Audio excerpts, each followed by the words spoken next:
Hi welcome back to my channel. ఈరోజు కథ నా రాక్షసుడు 39వ భాగాన్ని వినేద్దాం. ఇన్ని రోజులు నీకు చెప్పే సందర్భం రాలేదు. ఈరోజు చెప్తున్నాను. దీనికి కారణం నువ్వే, కేవలం నువ్వు మాత్రమే. బెస్ట్ ఫ్రెండ్స్లా ఉన్న మా మధ్య గొడవ రావడానికి కారణం నువ్వు. ఏమీ మాట్లాడలేని అయోమయ స్థితిలో ఉంది సీత. నేనేం చేశాను మీ మధ్య గొడవ రావడానికి? చెప్పండి రావణ్ గారు అని అడుగుతుంది. వదిలే సీత, పాత జ్ఞాపకాలు పాతవిలాగే ఉంచు. మళ్ళీ వాటిని గుర్తు చేసుకుంటూ ఉంటే మనసుకి చాలా బాధగా అనిపిస్తుంది. ఆ పాత జ్ఞాపకాల్లో నా చెల్లెలు భూమి కూడా ఉంది కాబట్టి. మీరు చెప్పండి, అసలు మీ మనసులో ఏముందో నేను తెలుసుకోవాలి కదా. పైకి మాత్రం సంతోషంగా ఉన్నట్టు నటించడం నాకు రాదు రావణ్ గారు. మీ మనసులో ఏముందో నాతో చెప్పండి. ఇందులో ఎవరు తప్పుందో నేను తెలుసుకోవాలి కదా.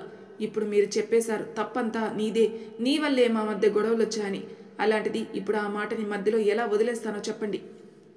అసలు నేనెలా కారణమయ్యానో తెలుసుకోవాలి అంటూ సీత అడిగిన మాటలకి సీత వైపు అలాగే చూస్తాడు రావణ్. కారణం నువ్వు అని చెప్పాను, కానీ ఇందులో తప్పు నీది అని చెప్పడం లేదు.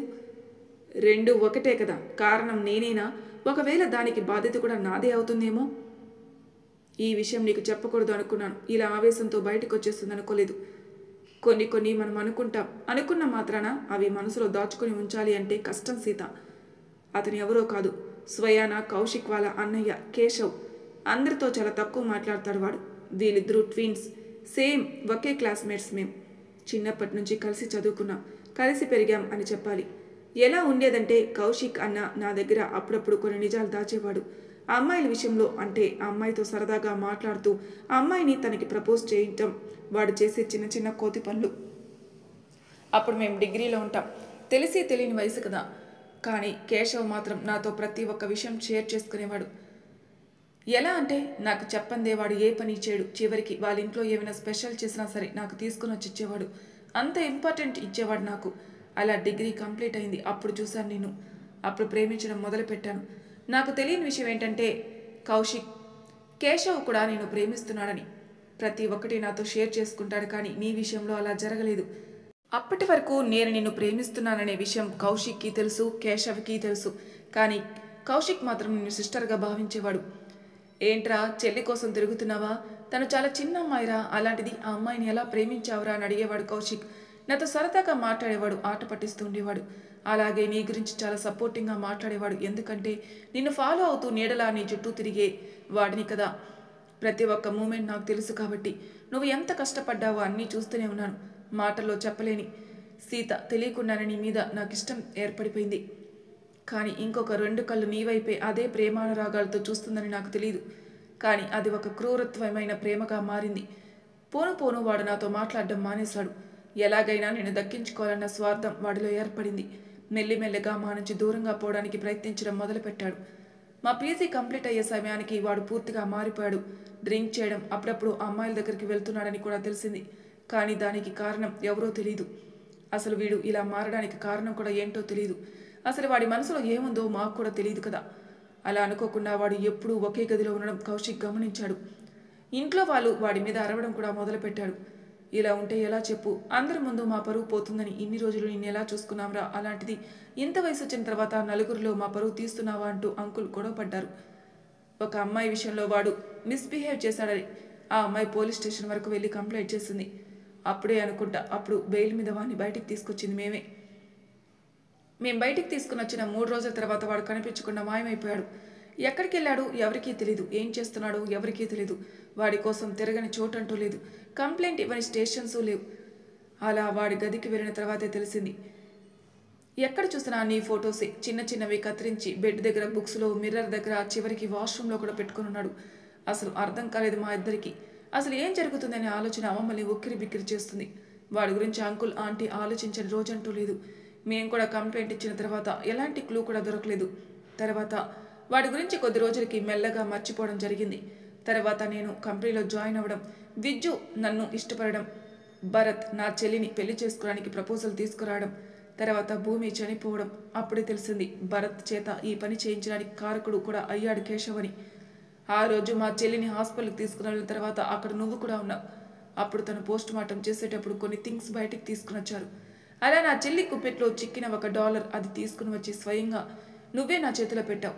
అది నీకు తెలియకపోవచ్చు. అప్పుడు చూశాను దాన్ని. అది కేశవ్ లాకెట్. ఎప్పుడూ ఆ లాకెట్ గురించి చెప్తూ ఉండేవాడు. అప్పుడు చూశాను ఆ లాకెట్ని. దాన్ని ఓపెన్ చేస్తే కనిపించాయి నీ ఫోటో, వాడి ఫోటో. అంటే ఇది చేయించడానికి కారణం కేశవ్ అని అర్థమైంది. తర్వాత పోలీస్ కంప్లైంట్ ఇచ్చిన తర్వాత భరత్ లాంటి పెద్దాల్ని పట్టుకోవడానికి పోలీసులు వెనకంజ వేశారు. తర్వాతే కేశవ్ ఆ కేసులో నిందితుడని తెలిసింది. కేశవ్ని పోలీసులు పట్టుకున్నారని తెలిసిన తర్వాత మేము కూడా అక్కడికి వెళ్తూ ఉన్నాం. అప్పుడే పోలీసుల నుంచి కేశవ్ తప్పించుకున్నాడు. తనతో మాట్లాడే ప్రయత్నం చేయడానికి మేము కూడా అతని దగ్గరికి వెళ్ళబోతూ ఉండగా కేశవ్ ఒక కానిస్టేబుల్ని షూట్ చేశాడు. కోపంతో ఎస్ఐ వాడిని షూట్ చేయడం వల్ల వాడు పక్కనే ఉన్న లోయలో పడిపోయాడు. అప్పుడు వాడిని స్టేషన్కి తీసుకుని వెళ్తున్న సమయంలో జరిగింది ఈ సంఘటన. అప్పుడు మేము కూడా అక్కడికి వెళ్ళి చూసాం. కనీసం వాడి ఆచూకు కూడా తెలియలేదు. అప్పుడు అంతా పైనుంచి కింద పడడంతో వాడు చనిపోయి ఉంటారని డిసైడ్ అయ్యాం. తర్వాత భరత్ని పట్టించడానికి ఎంతో పోరాడాను, కానీ నా వల్ల కాలేదు. తర్వాత పట్టుదలతో ఈ స్థాయికి వచ్చాను. నాకు హెల్ప్ చేసిన వ్యక్తికి ఎప్పటికీ రుణపడి ఉంటాను. ఒకరు మన దగ్గర నుంచి పూర్తిగా మొత్తం లాగేశారు, కానీ అలాంటి ఘోరమైన స్థితిలో ఉన్న నన్ను చెయ్యి అందించి పైకి తీసుకుని వచ్చారు శర్మ గారు. ఆయన గురించి ఎంత చెప్పినా తక్కువే అవుతుందేమో, అలాంటిది ఈ స్థాయిలో ఉన్నాను నేను. అలా అప్పుడు కనుమరుగైపోయిన కేశవ్ ఇప్పుడు మళ్ళీ మన ముందుకొచ్చాడు. అందుకే ఆ రోజు తనను చూసినప్పుడు నేను పెద్దగా ఆశ్చర్యపోలేదు. ఎందుకంటే వాళ్ళ వెనక ఎవరో ఉన్నారని తెలిసింది, కానీ అది ఎవరో తెలియలేదు. అప్పుడు కేశవ్ రావడం గమనించిన తర్వాత అర్థమైంది కేశవే వాళ్ళ చేత ఈ పనులు చేయిస్తున్నాడని. అప్పటి వరకు నాకు తెలియని విషయం ఏంటంటే వాళ్ళు చెప్పే కేశవ్ చేస్తున్నాడేమో అనుకున్నాను, కానీ కేశవ్ ఒక సామ్రాజ్యాన్ని స్థాపించాడు అని తెలియలేదు. ఇన్నేళ్ళు వాళ్ళు ఎవరికీ తెలియకుండా కనుమరుగైపోయాడు, కానీ ఒక పెద్ద మాఫియాకి లీడర్ అయ్యాడని అది ఎలా సాధ్యమో ఎవరికీ తెలియదు.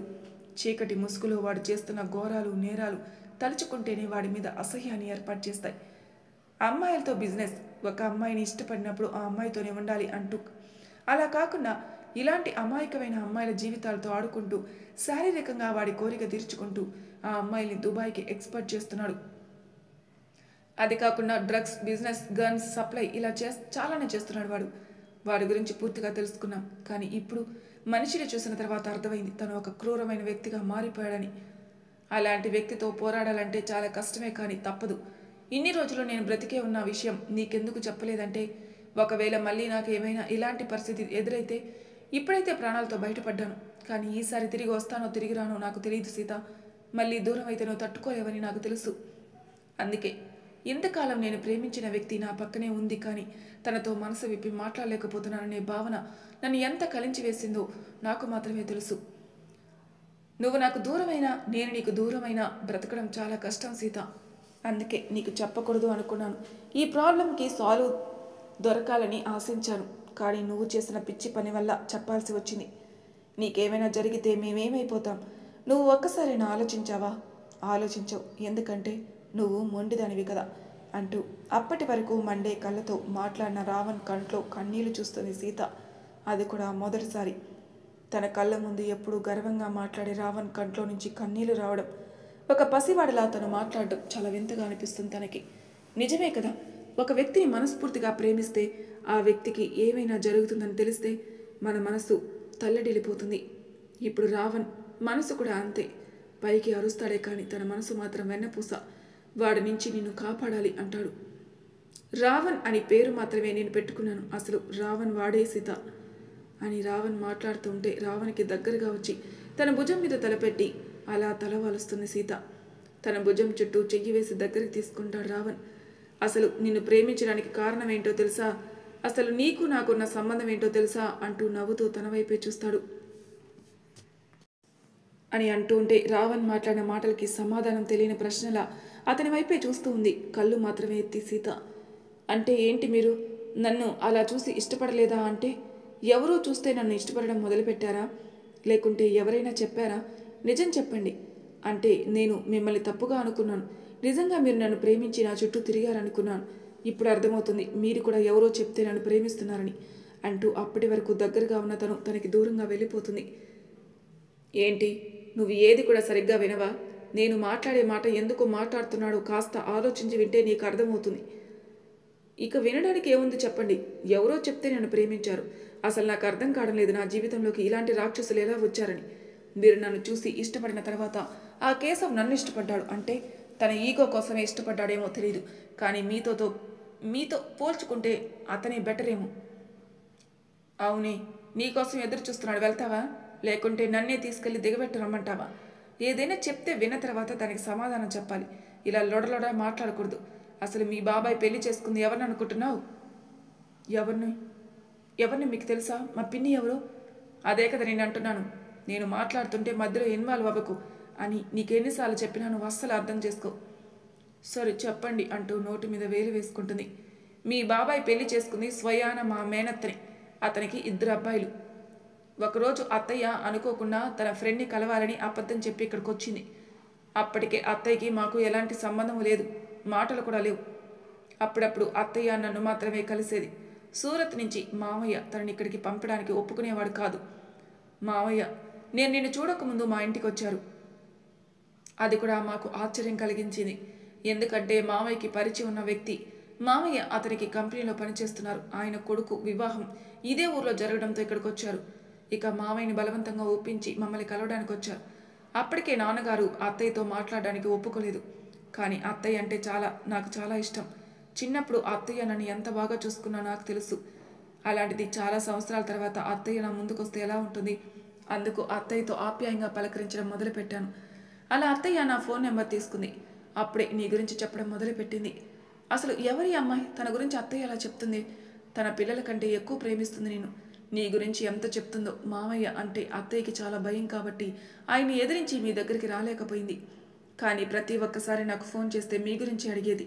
అలా కొద్ది రోజుల తర్వాత నిన్ను చూసిన తర్వాత అనుకోకుండా ఒక చిన్న యాక్సిడెంట్ అయింది. అప్పుడు నా ఫోన్ పోయింది. అప్పటి నుంచి అత్తయ్యతో అయితే నేను కాంటాక్ట్లో లేను. అప్పుడు అనుకున్నాను అత్తయ్య నాకు ఒక వరం ఇచ్చిందని. అది కూడా నా జీవితంలోకి ఒక అందమైన అద్భుతాన్ని పంపబోతుందని.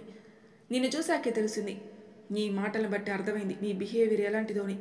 ఒక రకంగా చెప్పాలంటే మొదటి చూపులో నిన్ను ఇష్టపడడం మొదలుపెట్టాను. అత్తయ్య ప్రతిసారి చెప్తూ ఉండేది, నీకు మరదలవుతుంది సీత, తనని బాగా చూసుకో, అప్పుడప్పుడు ఇంటికెళ్ళి మాట్లాడుతూ ఉండు, కానీ నేను నిన్ను పంపించానని చెప్పకని. అత్తయ్య మామయ్యకి మా మీద కోపం ఉండి ఉంటుంది. ఒక్కగానొక్క అమ్మాయి, తనని జాగ్రత్తగా చూసుకోవాల్సింది పోయి నీ మామయ్య భయం వల్ల ఇలా ఉండాల్సి వస్తుంది. ఏం చేయను అని అత్తయ్య చెప్పింది. కానీ ఆ రోజు చూస్తూనే నిన్ను జీవితంలో మర్చిపోలేను అనుకుంటా. మీకు అప్పుడప్పుడు హెల్ప్ చేయాలని చెప్పింది అత్తయ్య. కానీ అప్పుడే డిసైడ్ అయిపోయాను. నా గుండెల్లో స్థానం ఇచ్చేసాను నీకు. ఇప్పుడు అర్థమైందా అంటాడు. ఎలా అర్థమవుతుంది చెప్పండి? అంటే పిన్ని చెప్పబట్టే మీరు నన్ను చూడడానికి వచ్చారు. మరి మీరు నన్ను ఎలా ప్రేమిస్తున్నారో అని నమ్మమంటారు చెప్పండి? సీత, ఆ దేవుడు నీకు ఎన్ని తెలివితేటలు ఇచ్చాడో అసలు అర్థమే కావడం లేదు అంటాడు. పిన్ని చెప్తేనే చూశాను, కానీ చూసిన వెంటనే ప్రేమించాను తల్లి. అవును, ప్రేమించిన అమ్మాయితో ఎలా ఉండాలో పిన్ని చెప్తేనే చేసేవాళ్ళ? అలాగే ఉంది కదా ఇది కూడా. ఈ రోజైనా ప్రేమించే అమ్మాయితో ఇలా మాట్లాడాలి, అలా మాట్లాడారా? పోనీ అది పక్కన పెట్టని, కనీసం నన్ను ప్రేమించిన ఒక అమ్మాయిలా చూసారా? పెళ్ళైన తర్వాత నన్ను కొట్టారు కదా, నాతో గొడవ పెట్టుకున్నారు. ప్రతిరోజు నాతో గొడవ పడిందే ఉండేవాళ్ళు కాదు కదా. మరి వీటికి అర్థం ఏంటి చెప్పండి? కేశవికి భయపడి ఇలా చేయాల్సి వచ్చింది. ఓహో, పృథ్వీ కదా ఉన్నది అంటూ ముక్కు చీరేస్తూ అడుగుతున్న సీత, ఒకప్పుడు నీతో గొడవ పడింది ఎందుకు తెలుసా? నువ్వు మాట్లాడుతూ ఉంటే వినాలనిపించింది. ఎందుకో తెలీదు, నీతో గొడవ పడుకుంటే రోజు గడవదేమో అనిపించేది. అలాంటిది నువ్వు ఇలా మాట్లాడతావని అస్సలు ఎక్స్పెక్ట్ చేయలేదు. ఇప్పుడు కూడా మళ్ళీ మొదలు పెట్టావా? నాకు అసలు ఓపికే లేదు. మార్నింగ్ నుంచి ఏమీ తినలేదు, నీరసంగా ఉంది సీత అంటూ నీరసంగా మాట్లాడతాడు రావణ్. అవునులే, మీరెందుకు తింటారు? మీ ఆరోగ్యం గురించి మీకు అవసరం లేదు కదా. మిమ్మల్ని నమ్ముకుని ఉన్న వ్యక్తుల గురించి కూడా మీకు అవసరం లేదు కదా. మళ్ళీ ఇప్పుడు రాఘవలా నా లైఫ్లోకి వచ్చారు. అది సరిపోదన్నట్టు ప్రేమ కళ్ళల్లోనే తెలుస్తుంది. ఒక వ్యక్తిని టచ్ చేయకుండా అతను అదే వ్యక్తి అని చెప్పే అంత గ్రహించగల జ్ఞానం నాకు లేదు రావణ్ గారు. అలాంటి జ్ఞానం ఉన్న అమ్మాయిని చూసుకొని పెళ్లి చేసుకోండి. అందుకే మనం విడిపోదాం, డైవర్స్ తీసుకుందాం. దీనికి మీరు ఒప్పుకుంటే చెప్పండి, మళ్ళీ భోజనం తీసుకుని వస్తాను. కడుపు నిండా తిని ప్రశాంతంగా పడుకోండి. అలకపాన్ పెక్కుతుంది సీత. ఏంటి సీత ఇది చిన్నపిల్ల కథలు? ఎంత పెద్ద రాక్షసుడైనా సరే భార్య దగ్గరికి వచ్చేసరికి తన కోపం, ఆవేశం అన్నీ కంట్రోల్ చేసుకుని మరీ ఉండాలి. నేను కూడా అదే చేస్తున్నాను కదే. అయినా నీకు నా ప్రేమ అర్థం కావడం లేదా? తెలుసుకునేంత జ్ఞానం నాకు లేదులే అని చెప్పాను కదా మిస్టర్ రావణ్ గారు. మరి ఎందుకు మాటి మాటికి ఇదే ప్రశ్నలు అడగడం? బుద్ధి తక్కువయ్యి అడిగాను తల్లి. ప్లీజ్ సీత, నువ్వు అలా ఉండకే బాబు. నాతో గొడవ పడుతూ ఒకరినొకరు తిట్టుకుంటూ నాకు ఆ రాఘవ్ క్యారెక్టర్ బాగా నచ్చింది కదా. ఒకప్పటి రావణ్ నీకు భయం కదే. ఇప్పుడు నీతో ఇంత ఫ్రెండ్లీగా మూవ్ అవుతున్నాను. కనీసం నా వైపు చూడవే సీత. ఇవ్వు. నువ్వు ఇలాగే ఉంటే నేను ఇంకొక అమ్మాయిని పెళ్లి చేసుకుంటాను. అదే కదా నేను చెప్పాను. డైవర్స్ తీసుకుని విడిపోదాం. అప్పుడు మీకు నచ్చిన అమ్మాయిని మీరు పెళ్లి చేసుకోవచ్చు. ఎందుకు మీరు అంత కష్టపడడం చెప్పండి? ఏంటే ఎలా కనిపిస్తున్నాను నేను? నాకైతే అందంగా కనిపిస్తున్నాను. మరి పక్కన వాళ్ళకి ఎలా కనిపిస్తున్నారో నాకెలా తెలుస్తుంది? భర్త స్పర్శని గుర్తుపట్టలేని అంత అమాయకురాలైతే కాదు కదా. ఏంటి ఏం చెప్తున్నా? ఉన్నదే చెప్తున్నాను. ఒకరోజు మీరు రావణ్ గారని మీకున్న టాటూ చూడ్డానికి మీ షర్ట్ బటన్స్ తీశాను. మీకు బాగా గుర్తుందనుకుంటా. కానీ టాటూ కనిపించకుండా ఉండడానికి ఒక స్టిక్కర్ అతికించారు. అది స్టిక్కర్ అని తెలుసుకోలేని అమాయకురాలని కాదు, అది మీరే అని అప్పుడే అర్థమైంది. కానీ మీరు ఏదో దాస్తున్నారు. కారణం లేనిదే మీరు ఎలాంటి పని చేయరు. అందుకోసమే మీకై మీరు నిజం చెప్పే వరకు నేను కూడా మిమ్మల్ని అడగకూడదు అనుకున్నాను. అందుకే మౌనంగా ఉన్నాను. ఇప్పుడైనా తీసారా లేక అలాగే ఉందా అంటూ తన బనీని పక్కకి జరుగుతుంది సీత. ఆ స్టిక్కర్ అలాగే ఉంటుంది. అప్పుడు ఆ స్టిక్కర్ని మెల్లగా తీసేస్తుంది సీత. ఇట్లాగే తీస్తారనుకుంటా అని తను మాట్లాడుతుంటే ఏమీ మాట్లాడకుండా మౌనంగా ఉన్నాడు. ప్రతిదానికి నా మీద విరుచుకుపడతారు. కారణం ఉండదు, ఏమీ ఉండదు. భార్యని కదా, ఏమన్నా పడుంటుందిలే, దానికేముందని కేర్లెస్ కదా మీకు. మీరు దూరమైన తర్వాత ఎంత నరకం అనుభవించానో నాకు మాత్రమే తెలుసు. ప్రాణం పోయినట్టు అయిపోయింది తెలుసా. ఈ గదిలోకి వస్తే చాలు ఎప్పుడు మీ అరుపులు, నా మీద కోప్పడ్డం, విరుచుకుపడడం. నేను నిద్రపోయిన తర్వాత మీరు ప్రేమ చూపించడం, అవన్నీ తలుచుకుంటే నిద్ర కూడా పట్టేది కాదు. ఇవన్నీ ఎందుకో అని ఒకప్పుడు అర్థమయ్యేది కాదు. ఒక హాస్పిటల్లో చిన్న నర్స్గా పనిచేస్తున్న నేను నాలో ఉన్న టాలెంట్ బయటకు తీసి ఒక కంపెనీకి వర్క్ చేసే అమ్మాయిలా మార్చారు అంటే ఆ క్రెడిట్ మీకే దక్కుతుంది. ఎంతోమంది ఇంజనీరింగ్ కంప్లీట్ చేసిన వాళ్ళు వాళ్ళ టాలెంట్ గుర్తించకుండా అలాగే ఖాళీగా ఉన్నారు. జస్ట్ నేను చదివింది డిగ్రీ ఫస్ట్ ఇయర్ మాత్రమే, అది కూడా డిస్కంటిన్యూ. అలాంటిది నేను ఈ పొజిషన్లో ఉన్నానంటే దానికి ఒక రకంగా మీరే కదా. ప్రతి మగవాడి విజయం వెనక ఒక ఆడది ఉంటుందని అంటారు. కానీ ఇప్పుడు చెప్తున్నాను, ఒక అమ్మాయి విజయం వెనక ఒక అబ్బాయి లేనిదే అమ్మాయి విజయం సక్సెస్ అవ్వదు. పెళ్లి కాకముందు తండ్రి, ఒక అమ్మాయి ప్రతి దానిలో ముందుకు వెళ్ళాలంటే తండ్రి తోడ్బలం చాలా ముఖ్యం. అదే పెళ్ళైన అమ్మాయికి తన భర్త సపోర్ట్ చాలా ముఖ్యం. ఏమంటారు మిస్టర్ రామ్ గారు? జీవితంలో జరిగిన సన్నివేశాలకి ఏకంగా పేరే మార్చుకున్నారు కదా రామ్. రామ్ అనే పేరుకి అసలు సూట్ కారు లేండి మీరు రాఘవ్ అనే పేరు మార్చుకుని మరీ ఇంటికొచ్చారు. ఇప్పుడు కూడా అంతేనా? నిద్రపోతున్నప్పుడు చాలా దగ్గరగా తీసుకుని ముద్దులు పెట్టుకుంటారు. ఇలా కూడా ప్రేమ ఎవరైనా చూపిస్తారు అని అంటే మీ గురించి ఒక బుక్ రాయొచ్చు అనుకుంటా అని సీత మాట్లాడుతూ ఉంటే తన వైపు అలానే చూస్తూ ఉంటాడు. మీరు అలా చూడకండి, దిష్టి తగులుతుంది అని చెప్పడంతో కూర్చొని ఉన్న సీతని తన 2 చేతులు తన చుట్టూ వేసి గట్టిగా దగ్గరికి తీసుకుంటాడు. తన బుగ్గ మీద ముద్దు పెడతాడు. అది కూడా గట్టిగా. అలా వదలడం ఇష్టం లేక చిన్నగా బైట్ చేస్తాడు.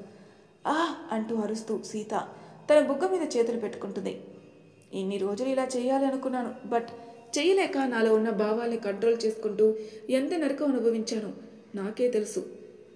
ప్రాణం కన్నా ఎక్కువగా ప్రేమించిన అమ్మాయి మన పక్కనే ఉంటే, మన చుట్టూ తిరుగుతూ ఇలా ఉంటే ఎలా అనిపిస్తుందో తెలుసా? ఇక్కడ నొప్పిగా ఉండేది అంటూ తన గుండె వైపు చూపిస్తాడు. ఈ రోజుతో ఆ నొప్పి ఫుల్ స్టాప్ పెట్టేద్దామా? ఏమంటావు సీత అంటూ తన చెవిలో హస్కీ వాయిస్తో మాట్లాడతాడు. మరి తర్వాయి భాగంలో ఏం జరుగుతుందో నెక్స్ట్ ఎపిసోడ్లో తెలుసుకుందాం. అంతవరకు నా ఛానల్ సబ్స్క్రైబ్ చేయని వాళ్ళు ప్లీజ్ సబ్స్క్రైబ్ చేసుకొని లైక్ చేసి షేర్ చేయండి. మీ అభిప్రాయాలు నాకు కామెంట్ రూమ్లో తెలియజేయండి. Thank you for listening.